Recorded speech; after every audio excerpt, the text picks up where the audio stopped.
Katja Pasanen, mentaalinen suorituskykyvalmentaja, Mental Performance Coach. Tulevissa jaksoissa tullaan käsittelemään, mitä on mentaalivalmennus ja miten sillä voi vaikuttaa omaan suorituskykyyn. Se ei ole kyse siitä, että sä olisit täydellinen, vaan miten sä suoriudut myös niissä haastavissa hetkissä sekä onnistut silloin, kun haluat. Voiko itseluottamusta kehittää? Mitä on itseluottamus? Itseluottamus on usein semmoinen, mitä pelaaja tulee ja kysyy, että haluaisi saada lisää.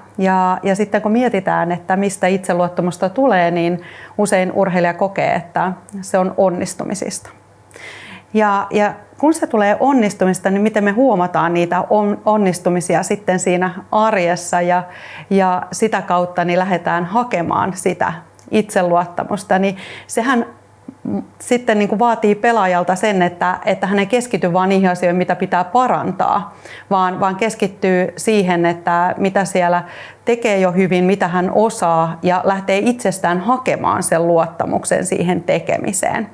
Ja se voi lähteä ihan harjoituksista, että miettiä, mitä mä teen silloin, kun mä teen asioita hyvin ja lähtee ruksaamaan itselleen sieltä niitä asioita näkyväksi. Eli itseluottamus ei ole sitä, että onnistuisi aina, vaan se on sitä, että sä opit huomaamaan, mitkä sä oot tehnyt hyvin ja sitten sä tiedostat, että aina kun me opetellaan uusia asioita, niin me harjoitellaan niitä ja ne ei tule aina onnistumaan, eli sietämään myös niitä epäonnistumisia ja virheitä, mitkä kuuluu siihen matkalla oppimiseen. Eli itseluottamus tulee siitä, että mä huomaan, mitä mä osaan, mihin mä pystyn, mitä mä haluan harjoitella ja mä luotan itseeni, että mä opin niitä asioita ja sitten vaan harjoittelee. Pelin valmistautuminen, onko ohjetta vai onko yksilöllistä? No, itse koen, että tärkeintä on, että siihen valmistautuu. Eli tiedostaa sen, että mitä siihen haluaa, eli yksilöllistä. Meillä on tietenkin tiettyjä yhteisiä keinoja, jotka sopii useille urheilijoille, mutta tärkeintä, että valmistaudut ja sitä kautta niin se havainnointi siinä itse suorituksen aikana on helpompaa, eli sä et lähde vaan reagoimaan niihin tilanteisiin, vaan sulla on toimintamalli siellä, jota sä oot harjoituksissa jo harjoitellut myös, mitä sä teet niissä erilaisissa hetkissä, silloin kun tulee onnistuminen tai silloin kun on haastava hetki. Eli se, että sä valmistaudut siihen, sulla voi olla siihen erilaisia keinoja, mielikuvaharjoittelu, itsepuhe, erilaisia nollaamisen keinoja, suoritustasaisuutta tukevia keinoja. Mutta pääasi, että sä oot valmistautunut, jotta siinä itse suorituksen hetkessä ne tulee sulle automaattisesti käyttöön. Ja sitä kautta sä pystyt suorittamaan sun omalla tasolla ja sieltä tulee myös se suoritustasaisuus. Onnistuminen kantaa pelissä, mutta mitä tehdä, kun tulee iso epäonnistuminen? Tässä kohtaa usein urheilijoilta kysyn, että montako urheilijaa he tietävät koko maailman historiassa, ettei ole koskaan tehnyt virhettä tai epäonnistunut, niin ei yhtään. Joten sinä et ole ensimmäinen. Eli urheilun kuuluu, että siellä tulee erilaisia hetkiä, niin onnistumisia kuin epäonnistumisia. Ja tärkeintä on siinäkin valmistautua, että mitä sä teet niissä hetkissä. Epäonnistumisessa, että sä et jää kiinni menneeseen ja sitten taas siinä onnistumisen hetkellä, että se ajatus ei karkaa tulevaan, että mitä se onnistuminen mahdollistaa, vaan sä oot läsnä siinä hetkessä. Eli harjoitella ja valmistautua niihin hetkiin ja niihin keinoihin, mitä sulla siinä voi olla. Eli siinä voi olla itsepuhetta, siinä voi olla erilaisia suorituksia tukevia asioita, mihin keskittyä siinä hetkessä. Siinä voi olla vesihuikka, joka auttaa nollaamaan. Eli käydä läpi ja valmistautua niihin erilaisiin hetkiin ja muistaa. Virhe on virhe, epäonnistuminen. Ne tuo erilaisia ajatuksia, tunteita. Mutta se, että mitä mä teen niissä hetkissä, mitä mä siedän, mitä mä muutan tai miten mä oon sen olotilan kanssa, niin se ratkaisee, mitä tapahtuu seuraavaksi. Mitä on itsepuhe ja voiko itsepuheesta olla hyötyä? Itsepuhe on niitä meidän kaikkia ajatuksia ja asioita, mitä meidän päässä pyörii. Eli paljonhan meillä on semmoista itsepuhetta, mitä me ei edes aina huomata tai mietitä, minkälainen sää on, tarvitaanko sateenvarjo tai jotain muuta. Mutta sitten kun me tullaan merkitykselliseen asiaan, mitä urheilijalle ja valmentajalle usein on, niin me tiedostetaan tietyt itsepuheen osa-alueet. Siellä saattaa olla negatiivista itsepuhetta, jolla me moititaan itseämme suorituksesta. Mutta mitä muuta itsepuhetta voi olla? Siellä voi olla semmoista ohjaavaa itsepuhetta, eli mitä mä teen seuraavaksi. Nyt vaan jalat liikkeelle ja nyt mä vaan luistelen, joka saattaa auttaa esimerkiksi huonon vaihdon jälkeen keskittymään seuraavaan vaihtoon ja auttaa sut palauttamaan siihen tekemiseen, mikä vie sut takaisin siihen omaan peliin. Voi myös olla kannustavaa itsepuhetta. Osaat kyllä, pystyt kyllä. Harjoituksissakin onnistuttavaa yksi harjoitustilanne, kun ollaan siinä kilpailusuorituksessa. Eli meillä on erilaisia itsepuheita ja kun me lähdetään tiedostamaan, mitä se itsepuhe meitä hyödyttää ja miten me voidaan hyödyntää siinä suorituksessa sitä itsepuhetta, niin silloin me pystytään auttaa sillä esimerkiksi itsemme takaisin siihen omaan haluttuun suoritustunteeseen. On hirveän vaikea onnistua negatiivisella itsepuheella, jos moittii itseensä ja sit pitäisi kuitenkin suoriutua hyvin. Niin kuuntele, miten puhut itsellesi ja sitä kautta pystyt lähteä sitä muuttamaan. Voiko urheilija kehittää omaa paineensietokykyä peliä varten? Voi. Paineensietokyky on samalla tavalla harjoiteltava taito kuin kaikki muutkin taidot. Ja kun me lähdetään tunnistamaan, että mitkä asiat tuo painetta, miten mä reagoin niihin paineeseen, niin sitten mä pystyn tekemään niihin myös keinot. Eli tässäkin tullaan taas siihen valmistautumiseen. Eli mä huomaan, että miten mä toimin silloin, kun mä pelaan hyvin omalla tasolla ja miten mä toimin silloin, kun sitä painetta on ja mitkä asiat sitä painetta tuo. Tunne kuuluu urheiluun, eli se ei ole se, että me ei voitaisi ikinä tuntea. Ja vaikka meillä olisi loistava paineensietokyky, niin se ei tarkoita sitä, että meillä ei koskaan tulisi jotain tiettyjä tuntemuksia tai ajatuksia, mitä jos tai nyt mua jännittää, vaan me vahvistetaan silloin niitä keinoja, miten me siedetään sitä painetta. Ja usein se tulee just niiden onnistuneiden kokemusten kautta. Ne tulee siitä, että mä tiedän, miten se eri tunnetila tai paine vaikuttaa mun tekemiseen. Ja sitten mulla on myös harjoiteltu näitä taidot, miten mä toimin silloin, kun mä pelaan hyvin tai suoritan sitä omaa suoritusta hyvin. Ja sitten mä pystyn sitä kautta tukeutumaan niihin keinoihin siinä paineen alla. Ja painehan syntyy siitä, että se asia on meille merkityksellinen ja tärkeä. Mutta se tilannehan on siinä paineen hetkelläkin kuitenkin sama. Eli peli on peliä samalla tavalla kuin se on aina ollut, riippumatta, että siinä nyt on jotenkin erilainen merkitys, mikä tuo sitten sen paineen tunteen. Välillä tapahtuu loukkaantumisia, niin mitä on tehtävissä loukkaantumisen aikana? Loukkaantuminen on aina merkittävä tapahtuma urheilijalle ja siinä tulee helposti erilaisia tuntemuksia, ajatuksia, että mitä jos tai pääsenkö mä takaisin, missä kunnossa, onnistunko ja miten tämä kaikki asiat menee. Ja silloin usein ehdotan, että urheilija pysyy mahdollisimman paljon siinä arjen rutiineissaan kiinni sen loukkaantumisjaksonkin aikana.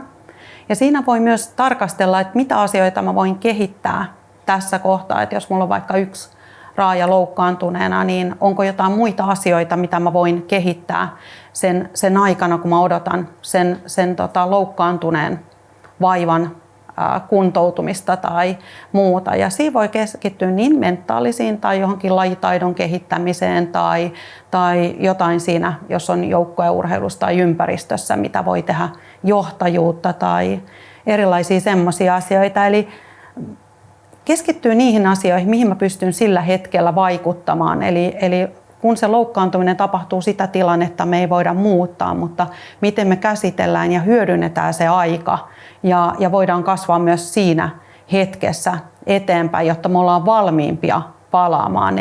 Eli koko sen kuntoutuksen ja loukkaantumisen ajan me pystytään tekemään asioita jo, mitkä auttaa meitä palaamaan omalla tasolla tai jopa entistä vahvempana takaisin. Sometus ja somen käyttö, vaikuttaako se nuoren pelaajan käyttäytymiseen pelipäivänä? Tämäkin on yksilöllistä ja tietenkin aina kun me mietitään suoritusta ja sitä, että me halutaan jossain asiassa onnistua, niin oikeastaan kysyisin niin päin, että mitä sillä sometuksella siinä pelipäivänä haetaan tai suorituspäivänä ja mitä se auttaa sitä suoritusta, että onko se niin kuin auttava tekijä siihen suoritukseen ja jos ei se ole, niin miksi mä sitten tekisin sitä. Eli suorituspäivänkin huomion ja keskittyminen on rajallista, niin miten mä voin tukea sitä omaa suoritusta mahdollisimman paljon ja mitkä asiat siihen vaikuttaa ja minkälainen mä haluan olla siinä suorituksen hetkessä. Niin se, että jos mun keskittyminen menee siihen someen ja sometukseen, niin auttaako se mua suoriutua paremmin. Jos vastaa siihen itselleen ei, niin silloin ehkä voi miettiä, että kannattaako sitä käyttää. Pitkä maaliton putki pelaajalla, joka on tottunut tekemään pisteitä. Miten siitä selvitään? No, nämäkin hetket kuuluu urheiluun, että joskus ensinnäkin se, että mistä se johtuu, niin kyllähän niin kuin toisen joukkueen pelaajankin tarvitsee onnistua. Eli aina se ei ole sitä, että minä tekisin jotain väärin. Mutta helposti siinä, kun me ollaan totuttu onnistumaan jossain osa-alueessa ja näin, niin se muuttaa meidän tapaa toimia. Me aletaan miettimään, mitä mä teen väärin tai mitä mun pitäisi muuttaa siinä omassa tekemisessä. Ja sitten jos ei me olla valmiiksi etukäteen mietittyä, että mitkä on ne tekijät, jotka auttaa meitä onnistumaan, niin sitten tuntuu, että me saatetaan olla vähän hukassa ja keskitytään vaan niihin epäonnistumisiin. Ja jos puhutaan esimerkiksi jääkiekossa, niin sitten saattaa olla, että se muuttaa, miten me ajetaan sinne maalille ja miten me toimitaan ja lähdetään menemään vähän piiloon tai mennään vähän pieneksi siinä tilanteessa.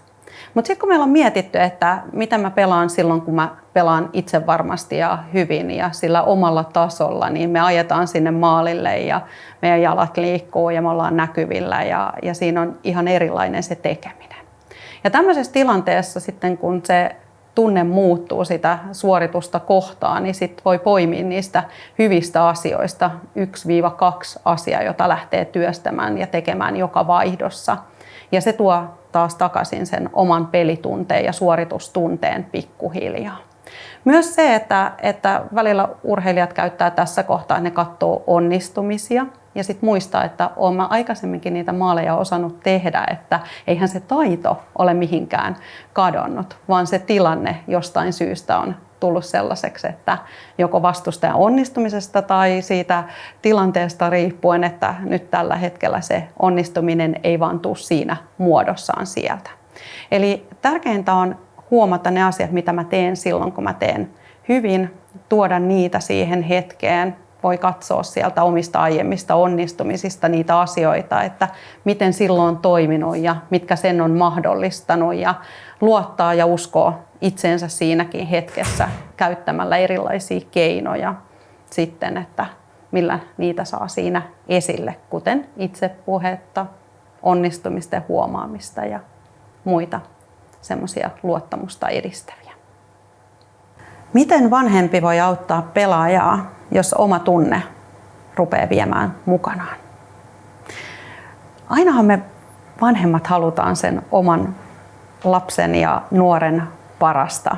Ja siinä sitten niin kuin tunnistaa ne omat tunnetilat ja tekijät, että saattaa olla esimerkiksi jonkun haastavan pelin jälkeen, että joukkue ja pelaaja on jo käynyt siellä pukukopissa läpi asiat sen joukkueen kanssa ja sitten se istahtaa siihen auton penkille ja vanhempi päästääkin sen oman tunteensa siinä ulos ja alkaa harmitella sitä hävittyä peliä ja tilanteita, joita siellä on tapahtunut.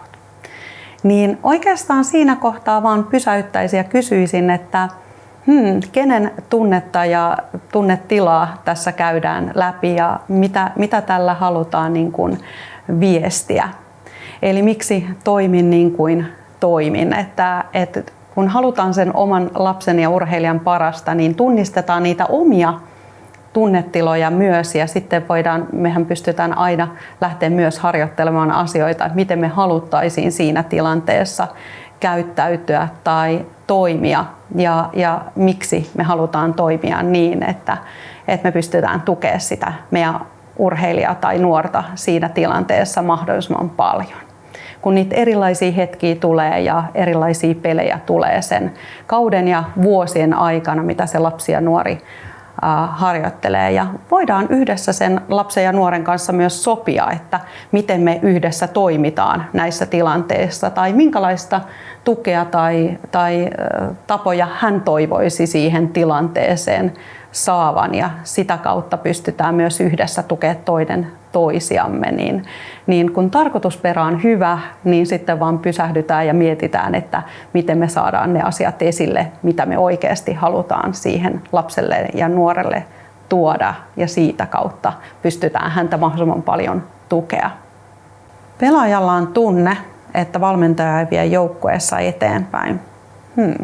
Vaikea kysymys, koska tämähän riippuu hyvin paljon myös siitä ympäristöstä ja mitä siinä tilanteessa voisi tehdä tai millä eri näkökulmin sitä voi tarkastella. Totta kai niin kun, toivottavasti on sellainen ympäristö ja tilanne, että pystyy keskustelemaan myös valmentajan kanssa, että ei sillä tavoin, että miksi en pääse pelaamaan, vaan se, että mitä voisin kehittää ja mitä voisin tehdä. Ja kaikkinensa, että me kasvetaan ja meille tulee niitä erilaisia tilanteita eri aikoina, niin se, että juuri tällä hetkellä joku asia ei mahdollistu, niin se ei tarkoita, että se ei voisi koskaan mahdollistua, tai se kertoisi, että sinä olet huono ihminen tai huono pelaaja. Niin siitä ei ole kyse. Tarkastelisin tässä niin kuin, kokonaisuutena eri näkökulmilta tätäkin asiaa, ja sillä tavoin, että usein puhutaan pelaajan kanssa tai urheilijan kanssa vaikuttamisen kehästä. Eli sisäkehällä on ne asiat, mihin mä voin itse vaikuttaa, mitä mä voin tehdä ja mitkä mä voin päättää. Eli siellä on uni, ravinto, omatoiminen harjoittelu, kaikki ne asiat, mitä mä itse päätän ja teen. Seuraavalla kehällä on ne asiat, mihin mä voin pyrkiä vaikuttaa, mutta mitä mä en voi päättää. Siellä on esimerkiksi, jos joukkuekaverilla on huono päivä ja se tuskailee siinä vieressä, niin mä voin sanoa sille, että ei mitään, tai muistuttaa niistä hyvistä asioista, mitä hän osaa. Mutta hän tekee itse sen päätöksen, miten hän reagoi, miten hän muuttaa, minkälaiset keinot hänellä on käytössä, miten hän on valmistautunut niiden keinojen käyttöön. Kolmannella kehällä on ne asiat, mihin me ei voida vaikuttaa eikä päättää. Siellä on ympäristö, olosuhteet, siellä on tuomarit, vastustaja, valmentajan päätökset, kaikki nämä. Ja usein me käytetään tuohon toiseen ja kolmanteen kehään tosi paljon meidän energiaa, mutta ainoa mihin me voidaan vaikuttaa ja päättää on se, miten me itse toimitaan siinä. Eli mitä asioita mä voin harjoitella, mitkä mahdollistaisi sen onnistumisen ja näkyväksi tulon ja sitä kautta niin kuin auttaa itseä siinä hetkessä. Eli ehkä niin kuin keskustelisin, kävisin läpi, miettisin myös mitä voin itse tehdä, mistä tämä mun tunne syntyy ja sitä kautta sitten lähteä miettimään eri ratkaisuja. Pelaaja ei saavuttanut alkuperäistä tavoitettaan kilpa- tai edustusjoukkueessa. Pettymyksen tunne saattaa olla usein tässä kohtaa läsnä. Ehkä häpeä, turhautuminen, harmitus.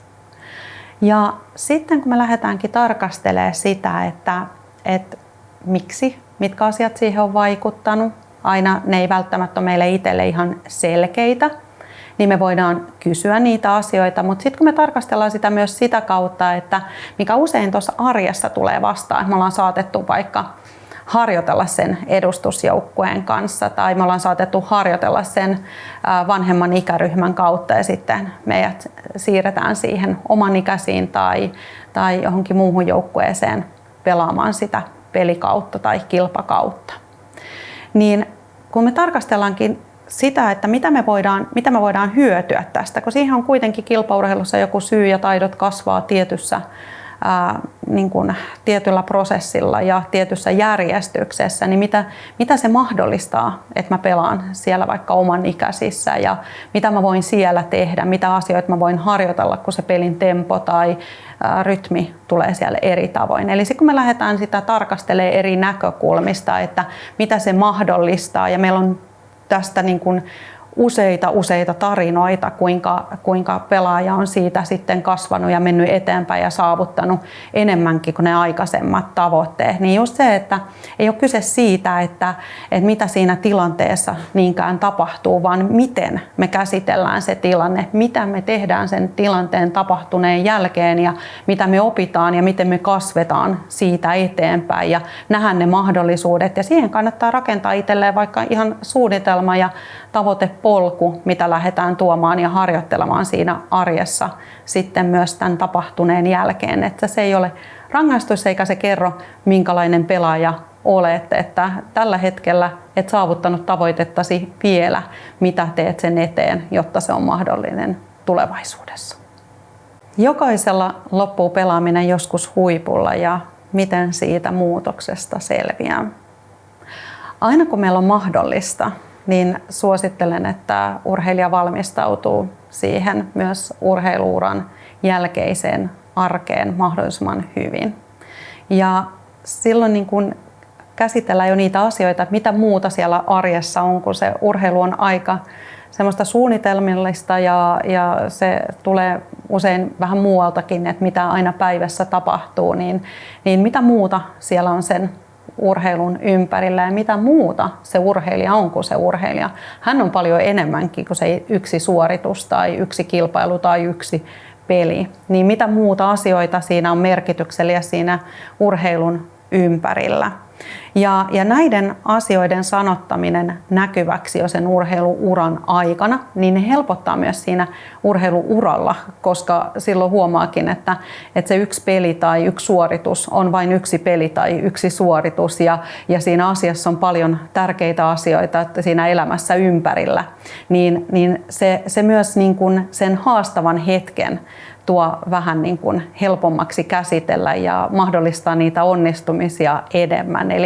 Eli mitä paremmin me pystytään miettimään ja näkemään, että se urheilija jo sen urheiluuran aikana mahdollisuuksia sen päättymiseen, niin on suositeltavaa, koska se auttaa myös jo siinä urheiluuran aikana. Ja olet paljon muutakin kuin se urheilija, joka näkyy ulospäin. Pelin aikana annettu negatiivinen palaute pelaajalle, miten siihen voisi suhtautua tai miten se vaikuttaa pelaajaan?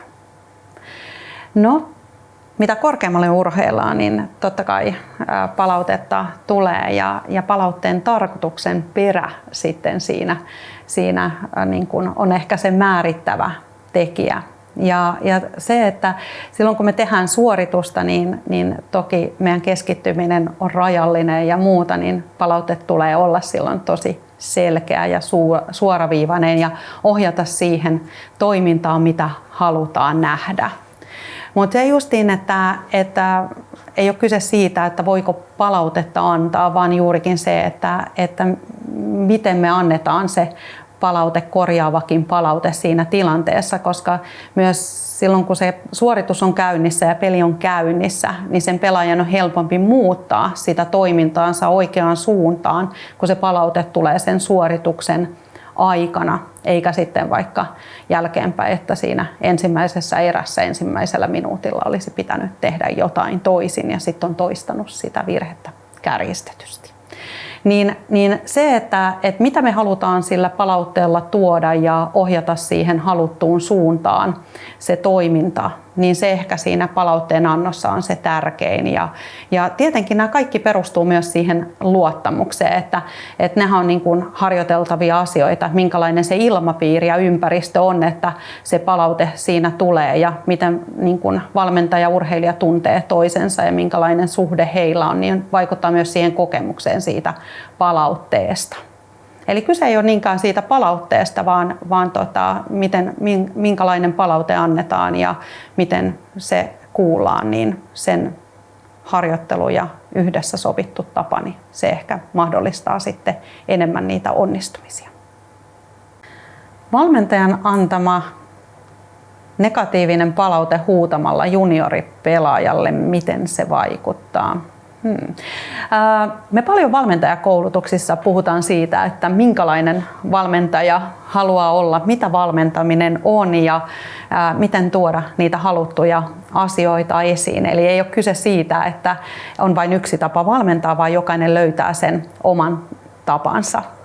Ja sitten, että mitä me halutaan, millä tavoin me halutaan vaikuttaa ja auttaa sitä pelaajaa tai pelaajia onnistumaan. Ja sitten jos se ilmapiiri on sellainen, että pelaajalle tulee kokemus siitä, että varsinkin nuoren pään pelaajilla, että alkaa pelkää virheitä tai epäonnistumisia, niin sillä harvoin saavutetaan sitä haluttua tulosta niin kuin sen ryhmän yhteisen tavoitteen tai se oman valmentajuudenkaan näkökulmasta, niin se, että tarkastelisi, että miksi valmentajana huudan, kenen tunnetilaa tuon silloin esiin tai mitä vaikuttavuutta haluan sillä saavuttaa ja onko siihen sitten joku sellainen keino, mikä ehkä auttaa enemmän niitä pelaajien joukkueita onnistumaan ja mitä asioita siinä myös tuon sitten viestissä esiin, kun peli tai suoritus on käynnissä ja on nuoret pelaajat, jotka oppivat ja opiskelevat vielä sitä asiaa. Mitä on mentaalivalmennus tai mitä sillä voi saavuttaa? Samalla tavalla kun me harjoitellaan kaikkia muitakin taitoja, kun me halutaan suoritua todella hyvin, on se sitten luistelu tai lajitaito tai joku tekniikka siellä omassa lajissa, niin samalla tavalla harjoitellaan mentaalisia taitoja ja mentaalisia asioita. Eli niiden tarkoitus on auttaa urheilijaa tai valmentajaa tai ketä sitten siinä toimiikaan, niin suoriutumaan siitä omasta tekemisestään silloin paineen alla tai onnistumisen tai vaatimuksen hetkillä mahdollisimman hyvin ja omalla tasollaan. Ja kyse ei ole siitä, että silloin kun me ollaan vaikka mentaalisesti vahvoja tai siedetään paineita, että meitä ei koskaan jännittäisi tai meille ei koskaan tulisi epävarmaa olotilaa tai onnistumisen hetkellä, että meidän työrukkaset ei tipahda käsistä, vaan me tiedostetaan, että mitkä keinot meitä auttaa siinä ja mitkä asiat me pystytään tekemään. Eli meillä on erilaisia psyykkisiä taitoja, keskittymiskykyä, tunnesäätelyä ja muuta. Ja sitten meillä on keinoja, joilla me tuodaan niitä taitoja esiin, eli esimerkiksi itsepuhe, hengitys ja nollaamisen keinot ja muuta, mitkä auttaa sitten siinä suorituksen keskellä. Eli aina kun me tehdään jotain, niin sehän lähtee meidän päästä ja ajatuksista, eli mitään ei tapahdu. Ja niin kuin Alpo Suhonen on sanonut, että jalat eivät vain juokse, vaan pää laittaa ne juoksemaan, niin kaikki lähtee täältä. Eli välillä kun meillä on epävarma olo tai itsevarma olo, niin meillä on eri tunne, miten me voidaan suoriutua siitä tilanteesta. Mutta taidot on samat riippumatta tunteesta. Eli ajatus on ajatus, tunne on tunne, ne tuo meille jonkun tavan toimia ja sitten me harjoitellaan, miten me siedetään, ollaan tai toimitaan siinä tilanteessa riippumatta siitä tunteesta tai ajatuksesta, joka siellä välillä mielessä käy. Ja mahdollisimman paljon tietenkin niitä hyviä itsevarmoja ajatuksia.